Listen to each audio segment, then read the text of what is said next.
আসসালামু আলাইকুম। আমন্ত্রণ বাংলাভিশন সংবাদে আপনাদের সাথে আছি আমি রোকসানা হক রেখা। রাজধানী মহাখালী সাততলা বস্তিতে গভীর রাতে হঠাৎ আগুনে পুড়ে গেছে শতাধিক ঘর। ফায়ার সার্ভিসের 8টি ইউনিটের 2 ঘন্টার চেষ্টায় আগুন নিয়ন্ত্রণে আসে। রাত 3টার দিকে সাততলা বস্তিতে আগুন লাগার খবর পেয়ে ছুটে যায় ফায়ার সার্ভিসের 5টি ইউনিট। পরে আরও 3টি ইউনিট একযোগে কাজ করে ভোর 5:30টার দিকে আগুন নিয়ন্ত্রণে আনতে সক্ষম হয়। ফায়ার সার্ভিসের ঢাকা ডিভিশনের উপপরিচালক সালেউদ্দিন জানান, অগ্নিকাণ্ডে হতাহতের কোনো খবর পাওয়া যায়নি। তবে আগুনের সূত্রপাত কোথা থেকে এবং ক্ষয়ক্ষতির পরিমাণ সম্পর্কে তাৎক্ষণিকভাবে কিছু জানা যায়নি বলে জানান তিনি।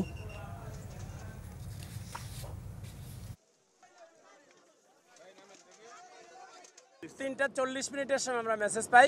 8টা ইউনিট আমাদের এখানে কাজ করেছে, আর 4টে ইউনিটকে আমরা স্ট্যান্ড বাই রেখেছি, যেগুলো অনেক বড় বড় গাড়ি, সেই বড় বড় পানিবাহী গাড়িগুলো আমাদের এখানে আসতে পারেনি। 5টা 20 মিনিটের সময় আমরা আগুন আমাদের নিয়ন্ত্রণে নিয়ে এসেছি। আগুন এখন আমাদের সম্পূর্ণ নিয়ন্ত্রণে আছে।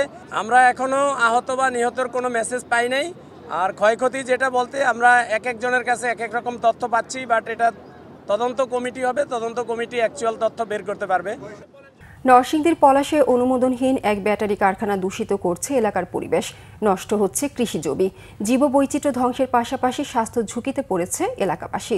তাদের কাছে কারখানাটি এখন অভিশাপের মতো। প্রশাসনের পদক্ষেপ না থাকায় ক্ষুব্ধ তারা। কারখানাটি বন্ধে আইনি ব্যবস্থা নেওয়ার আশ্বাস দিয়েছে জেলা প্রশাসন। নরসিংদী প্রতিনিধি লক্ষণ বর্মনের তথ্য ছবি নিয়ে ডেস্ক রিপোর্ট। নরসিংদীর পলাশের চরসিন্দুর ফুলবাড়িয়া গ্রামের ফসলি জমির দৃশ্য এটি। অনুমোদনহীন জিন ওয়ান স্টোরেজ লিমিটেড নামে ব্যাটারি তৈরির কারখানার বিষাক্ত বর্জ্য সরাসরি ফেলা হচ্ছে ফসলি জমি ও পুকুরে।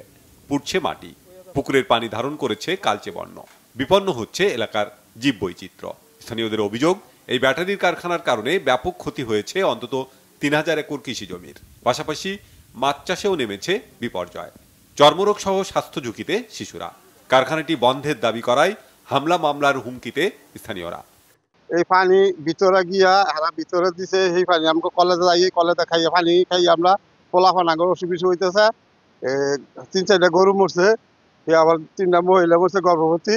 আওয়ামী লীগ সরকার নেতা পাতা দিয়া আমাদের বিভিন্ন ধরনের থ্রেট, তারপরে বিভিন্ন ধরনের আমাদের গ্রামবাসীর নামে কেস দিছি, সবাইকে দইরা নিয়ে গেছে। গ্রামবাসী অনেকভাবে চেষ্টা করে পারে নাই। আওয়ামী লীগ সরকার প্রভাবশালী ছিল, ক্ষমতাশালী ছিল, কিছু করতে পারে না। কারখানার ম্যানেজারও জানিয়েছেন, বৈধ কোনো কাগজপত্র নেই তাদের। আর আমাদের কিছু ডকুমেন্টস ল্যাকিংস আছে, সেটা ঠিক আছে, কিন্তু আমরা সেগুলো সাবমিট করেছি এবং সাবমিট করার জন্য প্রসেস আছে। উইদিন শর্ট টাইমে আমরা এগুলো পেয়ে যাব। 2019 সাল থেকে অনুমতি ছাড়াই এই ব্যাটারি তৈরির কারখানায় 8টি নাম সর্বস্ব ব্র্যান্ডের ব্যাটারি তৈরি করা হচ্ছে। সহকারে বিস্তারিত সরেজমিন পরিদর্শন প্রতিবেদন সহ এই কারখানাকে বন্ধ করার জন্য এবং এই কারখানার বিরুদ্ধে যথাযথ আইনানুগ ব্যবস্থা গ্রহণ করার জন্য আমরা পরিবেশ অধিদপ্তর সদর দপ্তরে প্রেরণ করেছি।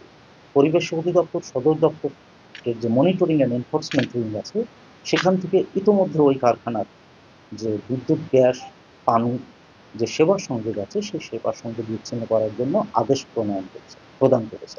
বিষয়টি খতিয়ে দেখে প্রয়োজনীয় ব্যবস্থা নেওয়ার আশ্বাস দিয়েছেন জেলা প্রশাসক। এখানে আবার আইনগত কিছু সীমাবদ্ধতাও রয়েছে। সকল ক্ষেত্রে যে নির্বাহী ম্যাজিস্ট্রেট এখতিয়ারভুক্ত তা না, যে সমস্ত জায়গায় এখতিয়ারভুক্ত আমরা সেগুলো করার চেষ্টা করেছি। যে পরিবেশগত যত ছাড়পত্র তা গ্রহণ করতে হবে এই 6 মাসের মধ্যে।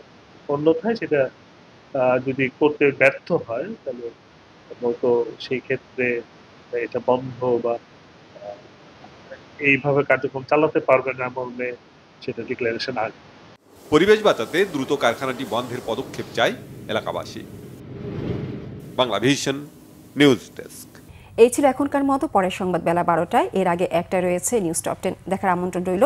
এছাড়া বাংলাভিশন সংবাদ ও সংবাদ সংশ্লিষ্ট অনুষ্ঠান দেখতে ভিজিট করুন www.bbnews24.com ও facebook.com/banglavisionnews এবং সাবস্ক্রাইব করুন youtube.com/banglavisionnews। ধন্যবাদ সবাইকে।